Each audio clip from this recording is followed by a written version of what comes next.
Assalamualaikum warahmatullahi wabarakatuh. Bismillah, alhamdulillah, wassalatu wassalamu ala rasulillah, la nabiyya ba'dah, la hawla wa la quwata illa billah, amma ba'dah. Saudara sekalian yang berbahagia, alhamdulillah, sore hari ini kita bisa hadir bersama di majelis yang insyaallah mubarak ini. Salam salam kita sampaikan pada Nabi Muhammad Sallallahu Alaihi Wasallam. Saudara sekalian, ini judulnya Ramadan ceria. Ya, pertanyaannya kenapa ceria dan kenapa tidak ceria? Kita mungkin sering atau pernah mendengar dalil man fariha bidukhuli Ramadan harramallahu jasadahu ala niran. Orang siapa yang hatinya gembira dengan datangnya Ramadan, Allah haramkan jasadnya tersentuh api neraka. Para ahli hadis meneliti ini dengan seksama. Kesimpulannya di semua kitab hadis dalil ini tidak ditemukan. Ketemunya hanya dalam satu kitab yang berjudul Durratun Nasikhin. Ya, karena kemudian ini hanyalah motivasi, lebih tepatnya bukan hadis karena ini bukan ucapan Rasulullah Shallallahu Alaihi Wasallam, tapi memotivasi kita agar gembira, berceria ketika Ramadan itu datang. Persoalannya, kalau ada orang gembira, pasti ada yang tidak. Ya. Dan kita akan tahu nanti efek dari gembira itu luar biasa. Orang kuliah, ketemu dosennya senang atau senang dengan dosen pengampu mata kuliahnya itu, maka dia akan semangat berangkat ke kampus. Tapi kalau sudah lihat, jangankan lihat orangnya, lihat namanya aja sudah males. Itu yakin berangkat kuliahnya juga agak malas-malasan. Ya. Saudara lihat kotak amal kok senang, kok bahagia, maka ada peluang ngisi kotak amal yang terbaik. Tapi kalau lihat kotak amal saja sudah enggak nyaman, kaget begitu. Ya Allah, kotak lagi. Maka dia kemudian bergeser ke tempat yang belakang pojok. Ternyata di belakang ada kotak lagi, tambah stres dia. Ya Allah, kotak lagi. Sampai tanya temennya, Mbak, kotaknya berapa? 3. Lah kok 3? Iya, 1 depan, 1 belakang. Yang 1 ngejar sampean. Orang akan menderita kalau begini.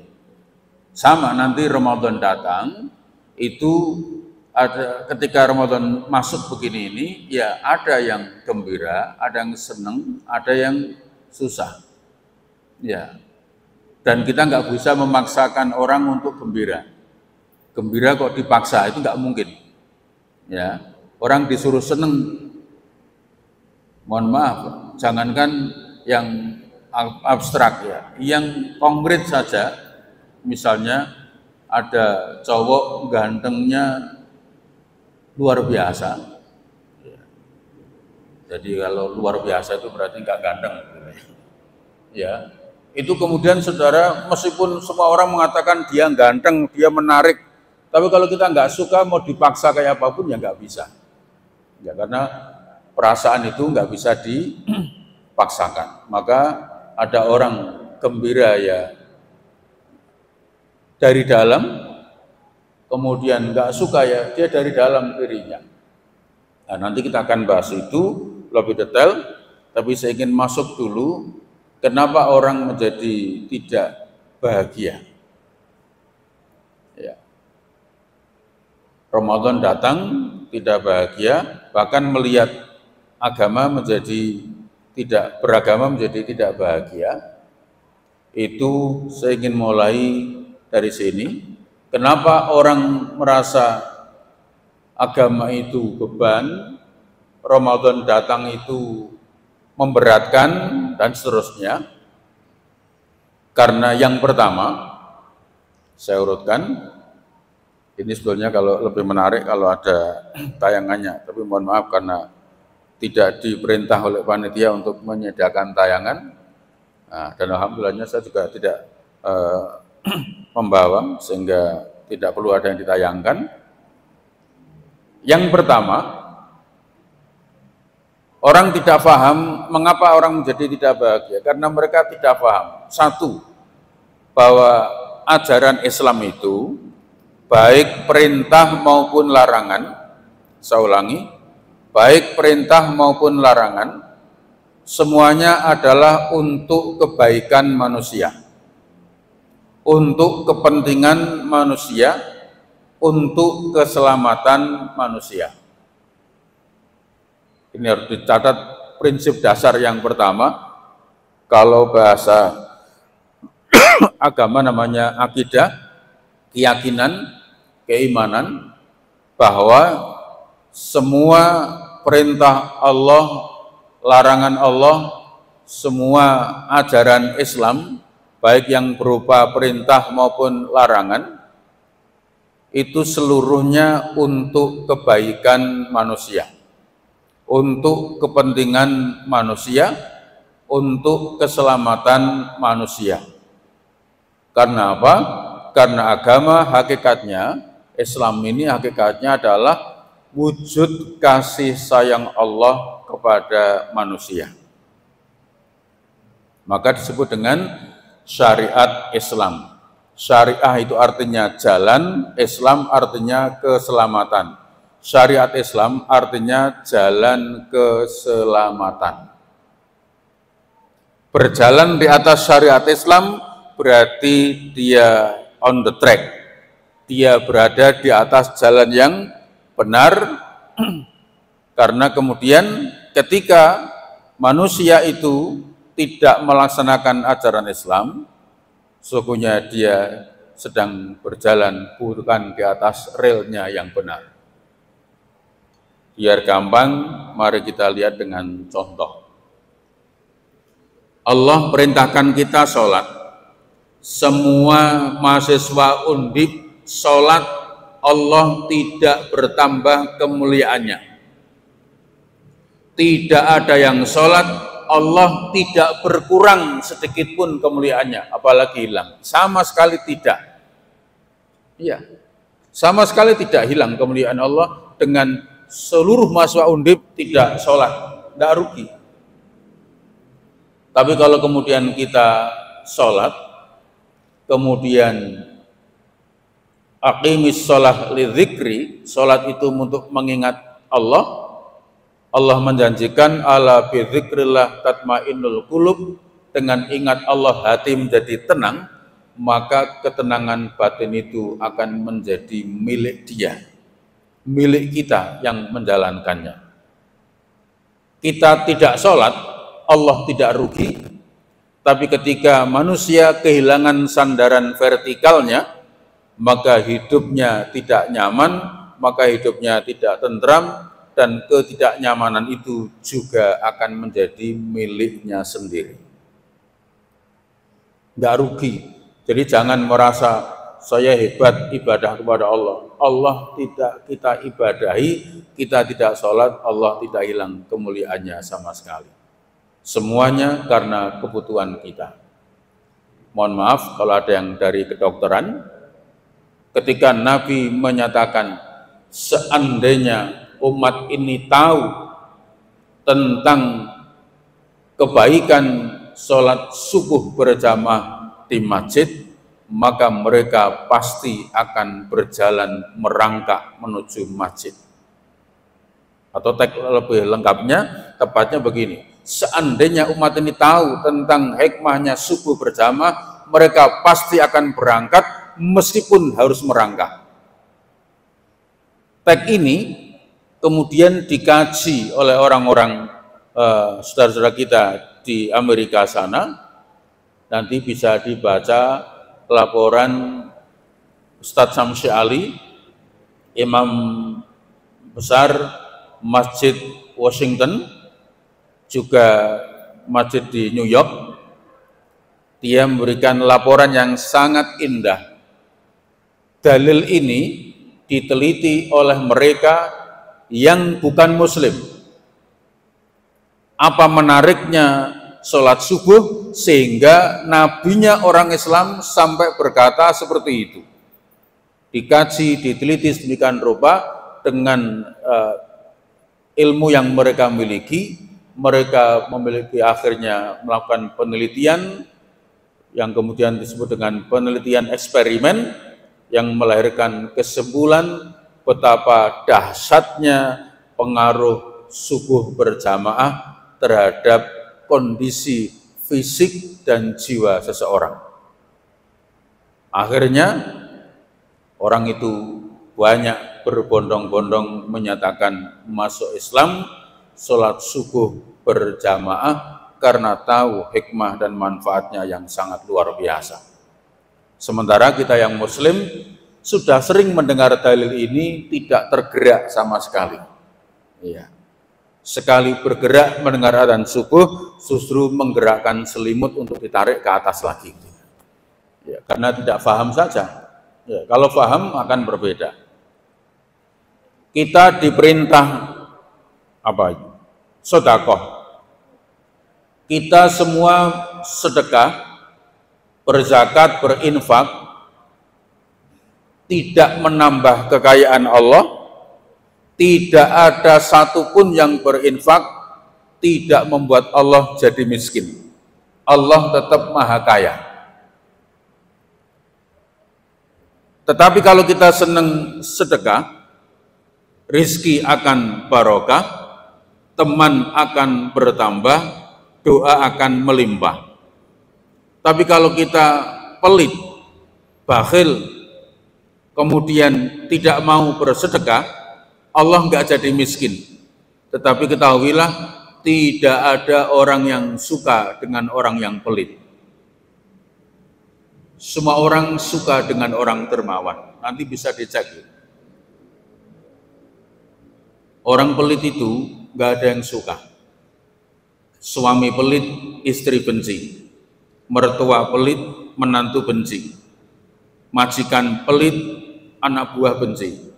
Bahkan hasil survei membuktikan orang pelit juga benci kepada sesama orang pelit. Anda lakukan cek, dua orang pelit jalan bareng, terus makan, yang bayar siapa?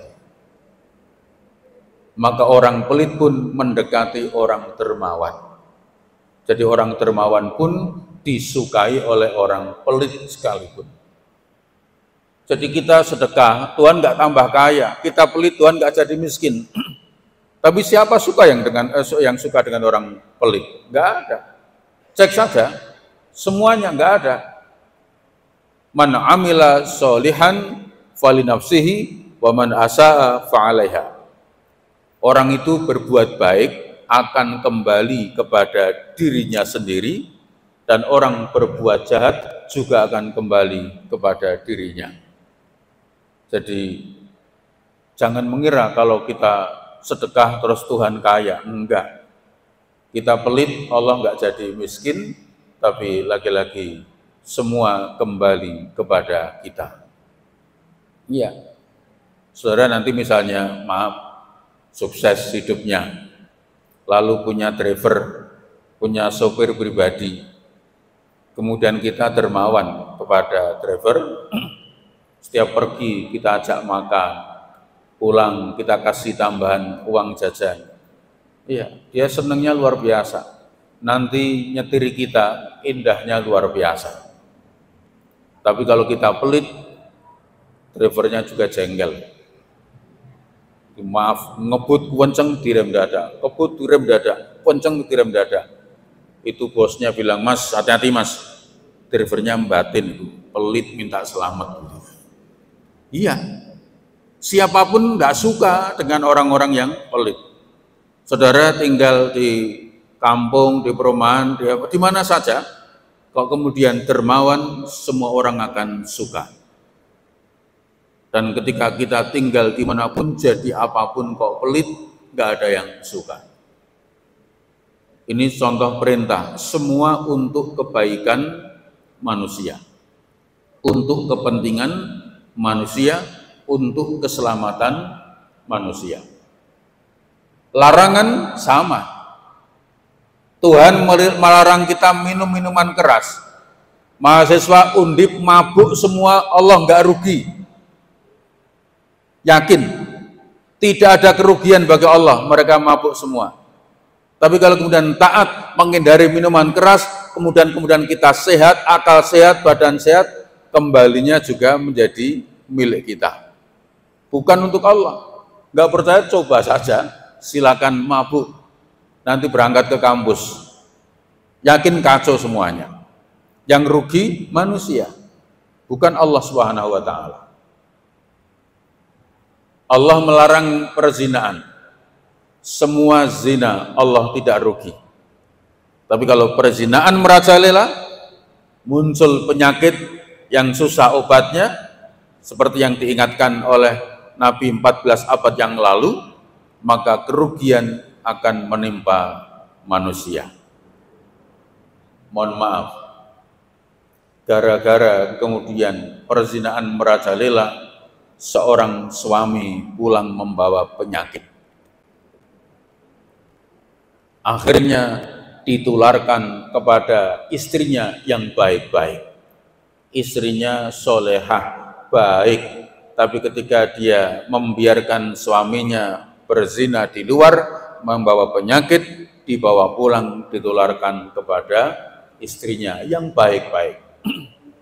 Dan kemudian ketika istrinya hamil, penyakit itu ditularkan kepada anak-anak yang dalam kandungannya, sehingga lahir generasi yang sejak dalam kandungan sudah membawa penyakit. Mungkin bagi orang-orang yang tidak punya kepedulian sosial, no problem.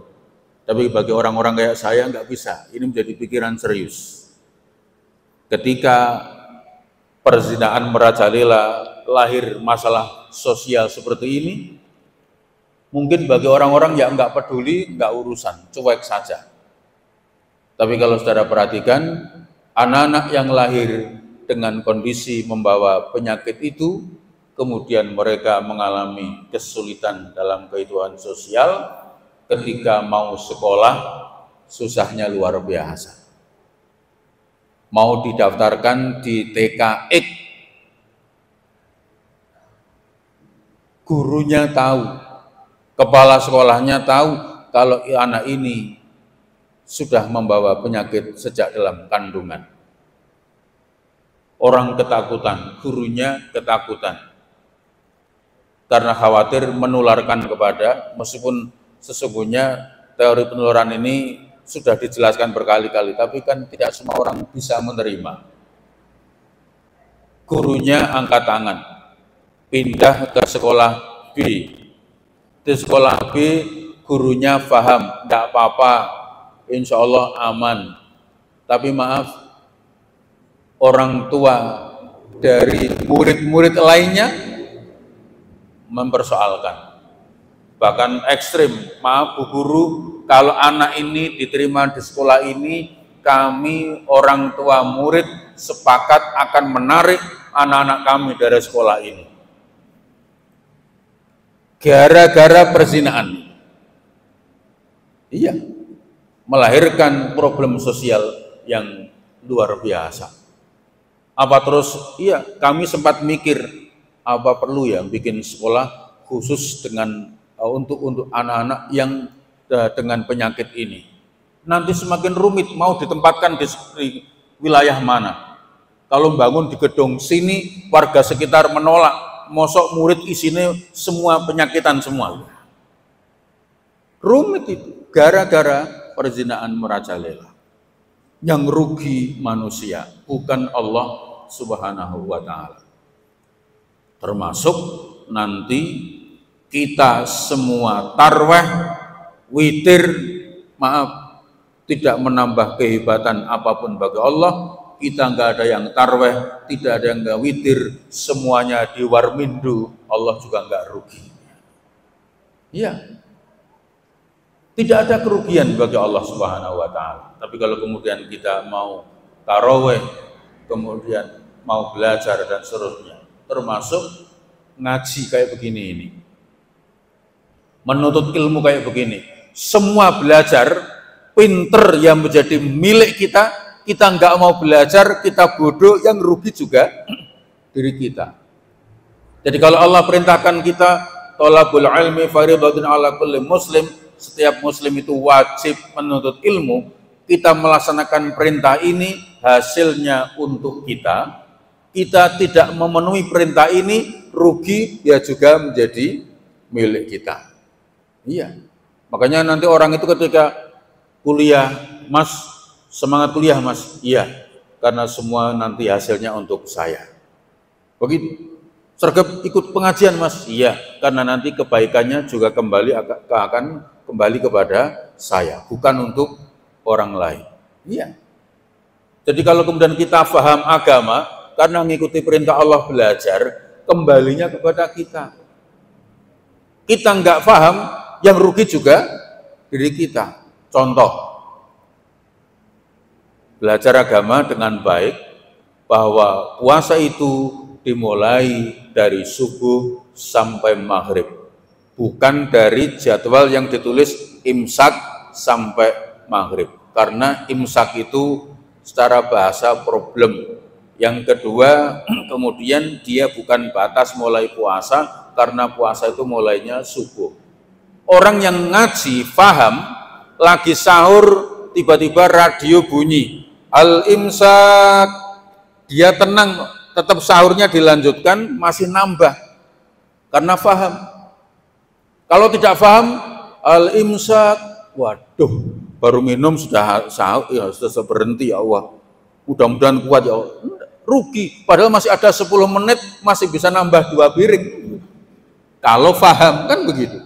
Ini gara-gara tidak paham, akhirnya yang rugi dirinya sendiri.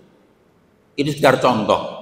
Memahami agama pun kalau difahami dengan mengikuti perintahnya, menjadi ringan, menjadi mudah. Satu, semua ajaran Islam itu, baik perintah maupun larangan, seluruhnya untuk kebaikan manusia, untuk kepentingan manusia, untuk keselamatan manusia, bukan untuk Allah Subhanahu wa taala. Satu. Sehingga Ramadan datang, dia gembira karena ini untuk kebutuhan saya. Dua. Mengapa mereka tidak bahagia? Karena mereka tidak memahami bahwa semua ajaran Islam, mau perintah maupun larangan, itu sesuai dengan fitrah kita sebagai manusia. Sesuai dengan fitrah kita sebagai manusia, baik perintah maupun larangan. Mari kita lihat satu-satu. Allah perintahkan sedekah, berinfak, beramal. Tuhan tahu sifat kita manusia suka dengan duit, ya kan? Manusia itu semua suka dengan duit. Bahkan ada nasihat yang bagus, duit memang tidak dibawa mati, tapi tanpa duit rasanya mau mati. Mohon maaf, ini bukan hadis, bukan Quran, itu hanya stiker di pinggir jalan. Tapi maaf, ini bagus, ini manusiawi. Maka karena kita suka dengan duit, suka dengan harta, perintahnya wa mimma razaqnahum yunfiqun, hanya sebagian kecil. Infak itu hanya sebagian kecil dari harta yang kita miliki. Zakat pun hanya 2,5%, sebagian kecil dari yang kita miliki. Iya, maka bisa dicek. Misalnya ngaji ada kotak amal, lalu ada mahasiswi buka dompet, duitnya tinggal 2. 110.000. 100-nya 1, 10.000-nya 1. Kira-kira yang masuk kotak yang mana itu? Iya. Ini tanpa diskusi pasti selesai. Pasti yang masuk yang 10.000. Sebelah kanan ada mahasiswa buka dompet. Isinya duit 115.000. 110.000, 5.000.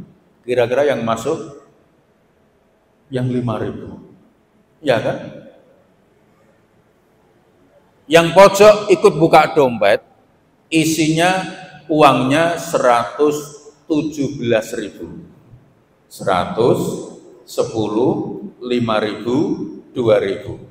Sangat potensial yang masuk yang 2.000. Yang paling belakang ikut buka dompet, isinya tinggal 200.000, ratusan ribu semua. Nggak jadi ngisi mas. Kenapa? Iya, berat hati untuk mengeluarkan itu. Uangnya sudah 200.000, malah pinjam sebelahnya, mas pinjam 2.000 untuk dimasukkan ke dalam kotak itu. Manusiawi, normal, wajar. Ya, karena ketika ada sahabat Nabi datang dengan membawa seluruh hartanya, disedekahkan, ini ya Rasulullah, seluruh harta saya serahkan. Rasulullah tanyanya, di rumah habis, bawa pulang sebagian untuk keluargamu, untuk istrimu, untuk anakmu, baru kemudian sebagiannya kamu infakkan. Agama sesuai dengan fitrah kita sebagai manusia. Besok kita membayar zakat fitrah. Fitrahnya manusia itu suka diberi yang baik. Maka perintah zakat fitrah itu memberi yang terbaik. Iya, maka zakat fitrah itu dianjurkan minimal sama dengan yang kita makan, kalau bisa yang lebih baik. Kenapa? Karena fitrah manusia suka mendapatkan yang baik-baik. Itu fitrah itu. Ya, fitrah manusia itu begitu. Cari apa itu? Sholat tarawih. Hadis Nabi mengatakan, khairul umur awsatuha, sebaik-baik perkara itu yang tengah-tengah saja. Kenapa? Karena Allah tahu orang itu kalau dapat imam sholat panjangnya luar biasa, mengeluh, terlalu cepat juga nggak nyaman. Iya. Begitu, amin, bismillahirrahmanirrahim, Yasin. Itu mahasiswa kaget, ya Allah, Yasin ya Allah. Kalau tahu begini nggak kesini ya Allah. Berat ya Allah. Sekali tarawih malah begini ya Allah. Mau keluar nggak bisa, aku di tengah ya Allah. Mengeluhnya luar biasa. Iya. Kenapa? Karena nggak suka. Manusia itu yang kuat begitu itu lazimnya loh ya. Lazimnya. Kecuali orang-orang yang sudah menyiapkan diri mau tarawih di Masjid Agung atau di Mekah sekalian. Iya. Loh, kalau di Mekah itu kan bacaannya panjang-panjang. Iya, apalagi imamnya Syekh Sudes. Bacaannya panjangnya luar biasa. Dan indah, nikmat, karena kemudian banyak orang menikmati bacaannya Syekh Sudes sampai menangis. Iya, karena bacaannya bagus. Tapi dulu saya punya kawan sholat di sana, kemudian selesai sholat nangis. Saya tanya, kamu nangis kenapa? Khusyuk? Enggak. Kenapa? Kelamaan. Karena sholatnya panjangnya luar biasa. Jadi, tapi kalau terlalu cepat juga nggak suka, nggak nyaman. Iya, terlalu cepat orang tua nggak nyaman, terlalu lama anak-anak muda juga nggak nyaman. Khairul umur awsatuha, sebaik-baik perkara yang tengah. Maka Nabi mengingatkan, jika kamu menjadi imam, ringankanlah bacaannya. Artinya jangan memberatkan makmum. Loh, kalau imam enak baca sepanjang apapun, imam tuh nyaman. Kenapa? Dia baca. Makmum mendengarkan, bingung, ya Allah. Apalagi imamnya membaca surat yang tengah-tengah. Ya Allah, ini surat apa ya Allah? Kok saya nggak pernah dengar ya Allah? Iya, karena panjangnya luar biasa. Apalagi nadanya nggak jelas kapan selesainya, itu tambah stres lagi. Ya Allah, ini rampungnya kapan ya Allah? Ya Allah, nggak ruku-ruku ya Allah. Begitu ruku, Allahu Akbar. Makmum ada yang keliru. Alhamdulillah. Tidak baca Allah Akbar karena saking lamanya nunggu. Iya, makmum itu berat karena harus mengikuti imamnya. Maka ringankan bacaannya. Tapi kalau terlalu cepat, kasihan yang sepo-sepo, yang tua-tua. Pulang tarweh ngos-ngosan. Dari mana Mbah? Tarweh Mas. Kok nafasnya ngos-ngosan? Imamnya ngeri Mas. Kelihatannya bekas supir bis itu Mas ya. Nggak pakai rem Mas ya. Menderita dia. Maka kemudian setengah-tengah saja. Itu fitrah kita sebagai manusia. Dimanapun begitu. Iya. Itu yang perintah-perintah. Yang larangan, maaf. Allah melarang mabuk. Itu karena fitrah manusia ngerti mabuk itu tidak baik. Cek. Pemabuk sekalipun tanyakan pada hati nuraninya, dia akan menjawab aslinya ini tidak baik. Orang tua mabuk itu berani menasihati anaknya, "Dek, kamu jangan mabuk kayak papa. Papa sudah terlanjur." Anaknya jawab, "Lanjutkan." Iya. Tapi dia tahu itu tidak baik. Apa ada anak bangga ayahnya menjadi pemabuk? Enggak ada kan? Anda pas pulang kampung di rumah, tinggal di rumah, kemudian ada tamu datang. Assalamualaikum, waalaikumsalam. Dek, bisa ketemu papa sebentar? Maaf, kebetulan papanya lagi mabuk. Enggak ada anak bangga. Dek, maaf bisa ketemu papa. Oh iya, itu papa lagi mabuk. Wah, monggo kalau bapak mau gabung masih satu botol pak. Enggak. Pasti akan mengatakan, ya Allah, papa ini bikin malu aja. Ditutup-tutupi. Kenapa? Itu fitrah kita sebagai manusia. Maaf. Tuhan melarang zina. Semua orang tahu zina itu tidak baik. Fitrah kita mengatakan begitu. Bahkan mohon maaf. Pezina sekalipun mengetahui bahwa perzinahan itu tidak baik. Maaf. Yang kemudian saya sih nggak sepakat ya istilah ini. Tapi maaf, sudah kadang menjadi istilah yang disebut maaf dengan disebut PSK. P-nya kan pekerja. Ini kan nggak jelas. Ini pengistilahan yang nggak benar. Karena mereka disebut pekerja. Nanti mereka bayar pajak. Iya kan? Nanti ada print out, ya kan, jasa sekian, pajak sekian. Kan kacau kalau begitu. Iya, nggak benar. Itu pun tahu bahwa pekerjaannya tidak baik. Tidak pernah mereka memimpikan menjadi seperti itu. Maka oleh karena itu, saya ingin ingatkan, jangan menghina, jangan merendahkan mereka. Yang kita tidak sepakati pekerjaannya, bukan orangnya. Orangnya perlu kita tolong. Orangnya perlu kita selamatkan. Karena mereka sendiri tahu bahwa itu perbuatan tidak baik. Kalaupun harus mengutuk, maaf misalnya, kalau harus terjadi kutukan, yang harus dikutuk itu laki-laki yang memakai jasa dia. Karena yang perempuan itu sebagian besarnya terpaksa. Karena tuntutan ekonomi, terjebak, dan macam-macam. Sementara yang laki-laki, bukan terpaksa. Iya. Maka kemudian kita selamatkan mereka. Karena apa? Mereka sendiri tahu bahwa zina itu tidak baik. Ya, itu melanggar fitrahnya sebagai manusia. Nggak ada. Orang tua bangga anaknya hamil di luar nikah. Nggak ada. Karena itu melanggar fitrahnya. Nggak ada ibu ditanya, loh Bu, anaknya sudah hamil toh? Itulah hebatnya anak saya.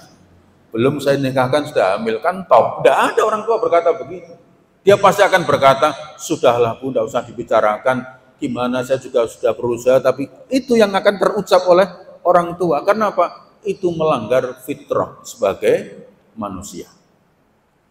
Dua, mereka tidak paham bahwa sesungguhnya menjalankan agama itu, mengikuti perintah Allah itu, menjauhi larangan Allah itu hanyalah untuk berjalan di atas fitrah kita sebagai manusia. Termasuk puasa Ramadan, manusia itu suka dengan yang enak-enak, maka orang puasa disunnahkan berbuka dengan yang manis. Iya, agama bukan menyiksa, diperintah yang manis. Maka saya tidak tahu, saya sih belum lihat bungkusannya itu ada kurmanya enggak? Ada ya, karena sunnahnya begitu, yang manis. Maka dalam Islam itu enggak ada, maaf, puasa mutih, puasa ngebleng, itu menyiksa. Saya beritahu, berbuka dengan nasi padang hukumnya makruh. Tahu ya nasi padang ya? Nasi padang itu ya Allah padang sekali, gak ada apa-apanya. Ya Allah kok nasi ya? Cuma nasi doang. Ya Allah padang. Iya kan, padang terang luar biasa, gak ada apa-apanya. Itu makruh. Tapi kalau padang situ ya bagus lah. Tapi kalau padang betul-betul terang begitu, ya udah bagus. Iya, makruh malah. Kita perintahkan berbuka yang manis, yang enak. Kenapa? Fitrah kita sebagai manusia. Itulah kenapa Nabi menyebut farhatan 'indas shaim, farhatun 'indal iftar, wa farhatun 'inda liqa'i rabbih. Dua kebahagiaan orang berpuasa itu, yang pertama bahagia ketika masuk waktu maghrib. Dan inilah satu-satunya waktu maghrib yang kemudian satu-satunya azan yang ditunggu oleh mahasiswa Undip. Ya. Kalau azan duhur, Allahu Akbar, loh kok azan? Gitu. Tapi kalau maghrib, nah ini azanan. Saudara sekalian, dan manusia itu punya penyakit, bukan penyakit ya, punya kesukaan segera. Maka fitrah kita itu kan segera. Wong buktinya waktu maghrib ditunggu. Masih lama ya? 10 menit lagi. 2 menit kan begitu, ditunggu. Maka berbuka itu sesuai dengan fitrah manusia yang ingin segera, maka perintahnya segera berbuka ketika azan masuk atau waktu maghrib tiba. Kapan waktu maghrib tiba? Begitu jam kita, biar gampang menyebutnya, masuk, ya langsung berbuka, tanpa harus menunggu azan. Ada azan atau tidak ada azan, kalau sudah masuk waktunya, ya berbuka. Kalau, maaf, merbot masjid mau azan, saran saya berbuka dulu. Ya, karena yang lain tidak akan sholat, akan buka dulu. Iya, jangan sampai kemudian maaf sambil azan sama bawa es teh. Ya kan begitu. Iya ada loh, saya pernah lihat begitu masalahnya. Kenapa? Sebab kalau dia nggak bawa dulu habis katanya. Maka saran saya nggak usah azan dulu, berbuka bareng-bareng dulu baru azan. Loh, maaf, tidak harus nunggu azan selesai. Kadang-kadang orang salah paham. Sempurnakan puasamu dengan nunggu azannya selesai, biar kamu tidak terkesan terburu-buru. Enggak, berbuka itu perintahnya segera. Maka ada takjil. Nah, ini banyak orang Indonesia. Takjil itu arti aslinya segera. Maksudnya apa? Segera berbuka.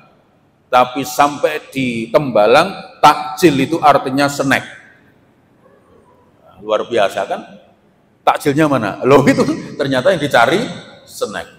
Ya kenapa? Karena dulu ketika Pak Kiai berkata Allahu Akbar, takjil, segera berbuka. Tapi ketika Pak Kiai bilang takjil, yang keluar snack, akhirnya jamaah tahunya takjil itu snack.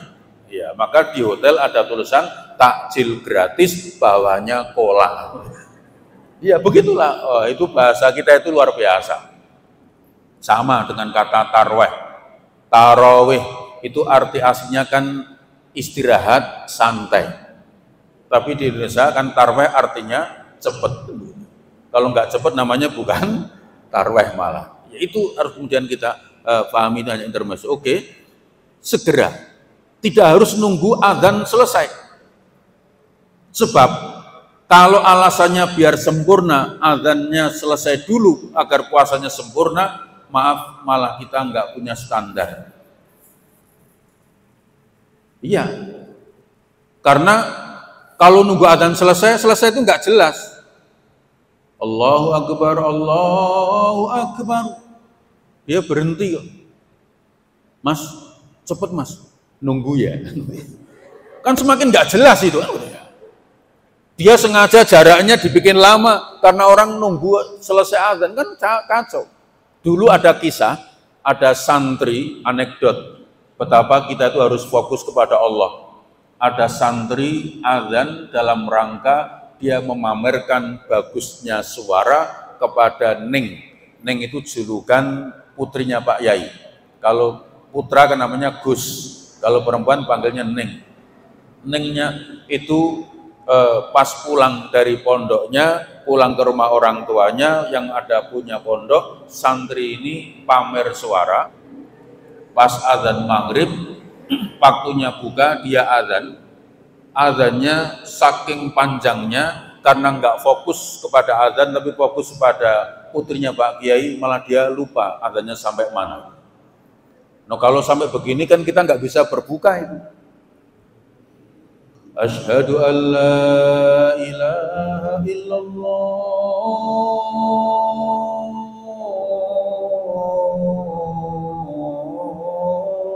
akbar. Dia balik begitu. Lah ini terus bukanya kapan? Maka tidak harus nunggu azan selesai. Agama sesuai dengan fitrah, kita suka yang enak, ingin segera, maka puasa pun diperintahkan yang enak dan segera. 3. Kenapa orang merasa tidak bahagia, tidak nyaman dengan keberagamaannya, dengan datangnya Ramadan?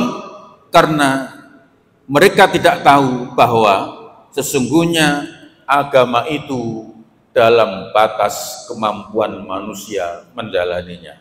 Semua perintah Allah, semua larangan Allah itu dalam batas kemampuan manusia menjalaninya.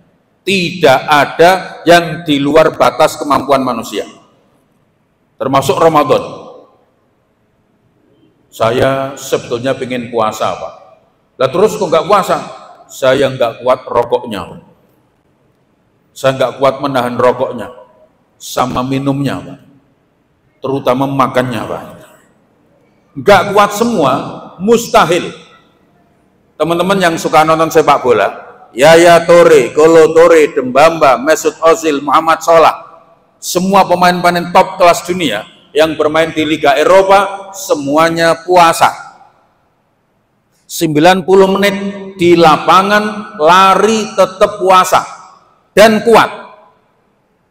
Ini loh, 90 menit lari di lapangan kuat puasa.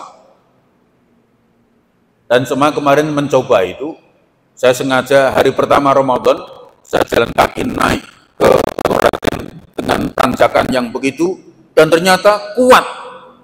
Sampai selesai Ramadan kuat. Artinya saya waktu itu hanya sedang mengukur kuat gak ya. Alhamdulillah ternyata kuat. Sehingga saya kemudian pamer status, ada yang komentar, Ramadan kok piknik. Ya, padahal saya sedang mengukur diri saya sendiri, ini naik tanjakan kayak begini, naik turun, kira-kira kuat, ternyata kuat. Dan itu saya lanjutkan nyetir dari Purwokerto ke Semarang dalam keadaan puasa, alhamdulillah ternyata kuat. Karena perintah Allah itu dalam batas kemampuan manusia. Kuat. Pemain sepak bola 90 lari aja kuat, mosok kita nonton tepuk tangan minum, kan aneh banget itu. Iya kan? Dan alhamdulillah ada kabar gembiranya itu, kawan-kawan Ozil, Salah, dan pemain-pemain top lainnya yang main di Liga Eropa itu, sekarang Eropa sudah belajar dengan Indonesia pentingnya toleransi, menghargai mereka yang puasa, sehingga ketika pertandingan berlangsung, kok masuk waktu maghrib, oleh wasit peluit dibunyikan, prit, berhenti, memberikan kesempatan kepada pemain muslim untuk berbuka puasa. Tapi tentu bukannya hanya minum, kan nggak mungkin terus ngopi-ngopi, nah, terus nasi padang, dan nanti bubar sholat pertandingannya. Tapi betapa saya ingin mengatakan kuat. Iya. Kenapa orang nggak kuat? Ini perhatikan. Banyak anak SD kuat puasa, ada mahasiswa nggak kuat puasa. Masalahnya bukan soal fisiknya, tapi soal mentalnya. Ada anak sakit, Dek, kata mamanya, nggak usah puasa dulu, Dek. Kamu kan masih panas badannya, nanti sakit. Jawaban anak apa? Nggak apa-apa, Ma. Insya Allah aku kuat. Selesai sampai maghrib bisa puasa. Tapi ada mahasiswa baru bersin saja berbuka puasa itu. Buka ya, Ma. Ya sudah puasa. Ini begitu. Yang bikin nggak kuat itu bukan fisiknya, mentalnya. Iya. Maka jangan heran. Dulu ketika ujian nasional pas bareng dengan Ramadan, ada orang tua bilang begini, Dek, nggak usah puasa dulu ya, besok kan ujian. Mungkin dalam pikirannya kalau kenyang pinter apa gimana gitu. Iya. Padahal mereka yang kemudian malamnya belajar, hasilnya malah lebih maksimal meskipun dalam keadaan puasa. Dalam batas kemampuan manusia. Zakat hanya yang mampu. Yang tidak mampu silakan terima zakat. Silakan pilih bayar apa nerima. Kan sederhana tuh. Mas, bayar zakat, Mas. Maaf Pak, saya nggak mampu. Tak kasih zakat ya, Mas. Maaf Pak, jangan menghina. Lah terus maumu apa? Ya kan? Haji bagi yang mampu, yang tidak mampu tidak wajib haji. Selesai. Agama itu sesuai batas kemampuan manusia. La yukallifullahu nafsan illa usaha. Tidak dibebani manusia kecuali dalam batas kemampuannya. Maaf, sholat menghadap kiblat, nggak ketemu kiblatnya bebas. Assalamualaikum warahmatullahi wabarakatuh. Assalamualaikum warahmatullahi wabarakatuh. Mbak, kiblatmu keliru, harusnya ke sana. Lalu nggak apa-apa, sudah selesai. Nggak perlu diulangi lagi. Barangkali nanti pada saatnya setelah lulus kuliah, bekerja, sukses, ya, nginep di hotel. Kalau dulu, hotel dulu rata-rata ada arah kiblatnya di langit-langitnya. Sekarang nggak banyak yang masang itu. Dimasukkan dalam laci tanda kiblatnya. Ya, itu kalau masih di Indonesia. Tapi kalau sudah ke luar negeri, iya, tidak ada tanda kiblat. Oh kan ada Google Pak, nanti dulu. Saya pernah ada tugas ke Beijing. Di Beijing itu Google nggak jalan. Karena proteksi mereka cukup luar biasa. Mereka punya aplikasi sendiri. Yang itu harus mendaftar, harus pakai paspor, dan sebagainya. Akhirnya kita nggak menemukan kiblat. Akhirnya kita sholat di dalam hotel, keluar tanya temennya. Karena beberapa kawan di hotel, di kamar yang berbeda, tadi kamu nggak ada mana? Sana. Saya sana. Walah kacau semua ini. Iya, nggak ketemu. Nggak apa-apa, bebas. Tahu kiblatnya, nggak mampu, tambah bebas. Naik pesawat, pulang dari umroh. Pesawat itu kan ibaratnya ke timur terus. Lalu bagaimana cara kita sholat di atas pesawat? Maaf, bukan di atas pesawat, di dalam pesawat. Sorry ya. Bukan di atas pesawat ya. Kalau sudah di atas pesawat kacau nanti. Di dalam pesawat itu kiblatnya kita tahu ke sana, tapi pesawat ke sana terus. Tidak perlu minta tolong pilot. Pilot tolong pesawat dibalik. Kita mau jamaah. Tidak perlu. Bebas. Puasa bagi yang sakit bebas dari puasa. Iya kan? Bepergian boleh tidak puasa. Tetapi diingatkan, jika kamu tahu sesungguhnya puasa itu wa antasumu khairul lakum. Puasa itu tetap lebih baik bagimu. Iya, sakit atau kemudian bepergian itu memang boleh tidak puasa, tetapi wa antasumu khairul lakum. Puasa itu jauh lebih baik. Tapi kalau memang tidak mampu boleh. Iya. Saya mau tanya, Semarang Surabaya naik sepeda motor, mungkin dia boleh tidak puasa. Tapi kalau kemudian Semarang Jakarta, pagi berangkat, siang rapat di Jakarta, habis duhur pulang. Sampai sini belum maghrib. Naiknya pesawat. Untuk apa kalau tidak puasa? Kan rugi kan? Iya. Apalagi kalau, mohon maaf, sebelum pandemi kan saya punya hobi keluar kalau Ramadan itu. Sahurnya di Semarang, berbukanya di Balikpapan, kadang di Bontang, pokoknya ke wilayah timur. Itu asik itu. Sahurnya ikut Semarang, bukanya ikut Indonesia Timur, bisa 1 jam lebih cepat. Sehingga saya telepon istri saya, sudah buka belum? Loh, sini baru jam 4, aku wis buka. Alhamdulillah. Iya. Maka kalau ada rizki, itu sahur di Semarang, buka di Irian. Itu lebih asik lagi, lebih cepat lagi. Ya, tapi kan bukan itu tujuan kita. Tapi puasa itu dalam batas kemampuan manusia. Jadi kalau ada orang, Pak, kalau misalnya saya diinfus, puasa saya batal apa enggak? Sederhana, kalau saudara sudah diinfus, nggak usah puasa, berarti Anda sakit. Selesai. Kan nggak ada orang sehat pakai infus. Ke kampus ngantongi infus itu. Mbak, kenapa Mbak pakai infus? Males makan saya. Enggak, pasti kalau diinfus berarti sakit, berarti nggak usah puasa. Begitu, maaf, dalam batas kemampuan kita manusia apapun. Dan yang keempat,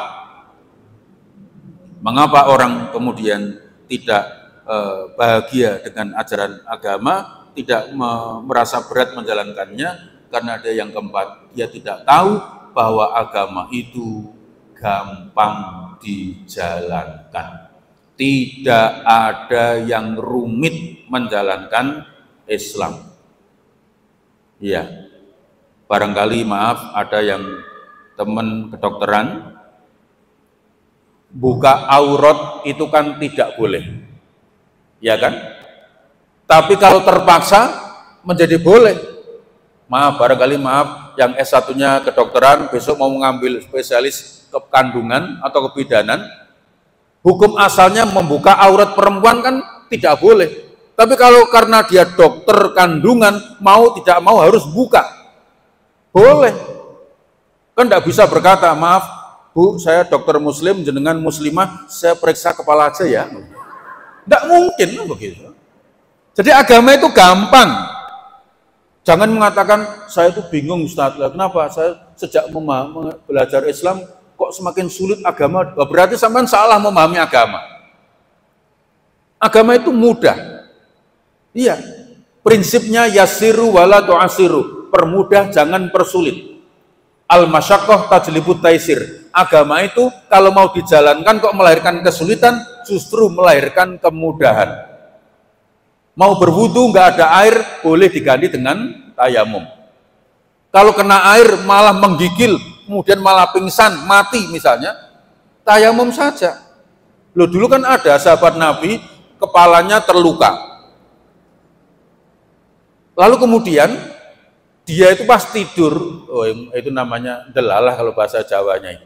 Kok ngimpi ketemu artis Indonesia, gitu. Akhirnya maaf, harus mandi junub. Tanya temennya, bos, saya ini sakit, tapi kok tadi malam saya ngimpi, terus gimana? Temennya bilang, ya harus mandi. Ini kalau nggak ngerti agama ini, harus mandi, harus keramas. Dia ngikuti perintah itu, meninggal dunia. Karena mestinya ini nggak boleh kena air. Dilaporkan, apa kata Nabi, ini pembunuhan. Mestinya cukup tayamum. Tayamumnya mandi sama dengan tayamum wudu, cukup tepakkan dan bukan pakai tanah loh ya. Iya. Iya, karena apa? Semua tempat itu kemudian diyakini berdebu. Bahkan di ruang yang steril sekalipun kita kemudian bisa tayamum. Iya. Tidak harus, orang juga salah paham karena katanya boleh nggak mandi diganti tayamum, ada sahabat yang gulung-gulung di pasir itu. Iya, bukan begitu caranya. Cukup seperti orang tayamum wudu. Gampang, agama itu gampang, tidak ada yang sulit. Saudara lagi santai di pinggir pantai, yang mahasiswa, tiba-tiba atau di kolam renang lah, lagi santai renang, kemudian ada mahasiswi yang melepas kacamatanya, dia lagi belajar berenang, tidak lihat itu tulisan 3 meter, dikiranya 0,3. Ya, kemudian dia masuk tenggelam. Kita yang muslim laki-laki, ya Allah, itu kalau nggak saya tolong mati ya Allah, tenggelam. Tapi kalau saya tolong, saya masuk membawa, wah ya Allah, kulit saya bersentuhan dengan kulit dia ya Allah, haram ya Allah. Maaf ya Mbak, silahkan mati. Dosa besar. Kita harus terjun ke kolam renang itu, ambil, bawa, selamatkan dia. Kulitnya nempel Ustaz, enggak apa-apa. Ad-daruratu tubihul mahdurat. Darurat membolehkan yang dilarang. Loh, Islam itu begitu. Darurat membolehkan yang dilarang. Ini ambil aja, diselamatkan. Nanti sampai atas taruh. Yang enggak boleh itu kan dibawa pulang. Kan gitu. Iya kan? Kalau kemudian kita taruh, badan kita nempel, enggak apa-apa, tidak berdosa. Loh, ini saya enggak guyon, dalilnya jelas. Famanutturra ghairu baghin wala 'atin fala itsma 'alaih. Sepanjang tidak berlebihan, tidak menambah-nambah, tidak ada dosa atasnya. Iya, diselamatkan. Bahkan saya tidak tahu persis, seandainya yang di TV itu betul, cara menyelamatkan orang yang tenggelam itu harus dengan bantuan pernapasan, dengan maaf, mulut ketemu mulut. Kalau itu bisa menyelamatkan, harus kita lakukan. Iya, yang untuk bantu pernapasannya. Sepanjang kalau sudah normal kita lepas. Yang tidak boleh kan diteruskan. Iya. Tapi kalau diselamatkan begitu, tidak apa-apa. Itu namanya darurat. Agama itu gampang. Jangan mempersulit. Maka saking gampangnya puasa, habis sahur, tidur, bangun-bangun maghrib. Sah tidak puasanya? Sah. Lo kok bisa? Iya, tidur di kosnya sendirian, di kamar sendirian, habis sahur, minum vitamin, keliru obat tidur. Begitu bangun maghrib, puasanya tetap sah.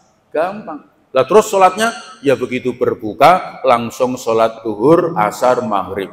Temen kosnya kaget, Mas, kok sudah tarweh? Lah maghrib kok tarweh 4-4-3? Enggak, ini zuhur, asar, maghrib. Kalau terpaksa itu dilakukan, enggak apa-apa. Agama itu gampang. Jadi kalau orang paham bahwa untuk kebaikan manusia, untuk kepentingan manusia, ya kan?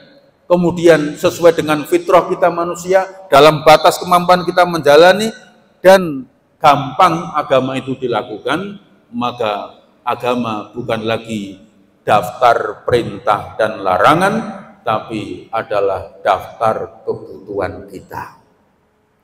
Kita butuh sholat, kita butuh puasa, kita butuh ngaji, kita butuh silaturahim, butuh bersedekah, butuh berinfak. Loh Ustaz, saya mahasiswa, saya nggak bisa bersedekah. Sedekah saya apa? Sedekah kita itu nanti menghabiskan sedekahnya orang lain. Itu sedekah. Maaf, jangan mengira itu tidak bermanfaat. Hari ini kita datang menghabiskan infaknya orang, itu membahagiakan mereka yang berinfak. Sebab kalau tidak kita makan, mereka yang berinfak adalah mereka yang paling kecewa. Betul kan? Maka kita makan snack, makan apa saja, kita niatkan membahagiakan orang lain. Itu khaulus surur. Betapa agama itu indah. Makan sedekahnya orang lain saja bisa bernilai sedekah bagi orang yang bersedekah. Agama itu gampang, agama itu sesuai dengan fitrah, agama itu gampang dalam batas kemampuan dan untuk kebutuhan kita. Maka Ramadan, puasa, tadarus, taraweh, ngaji, apapun namanya, itu akan menjadi indah untuk kemudian kita amalkan. Tidak lagi sebagai beban, tapi sesuatu yang kita butuhkan sehingga kita bahagia menghadapinya. Kesepian tanpa kekasih. Cukup sekian dan terima kasih. Assalamualaikum warahmatullahi wabarakatuh.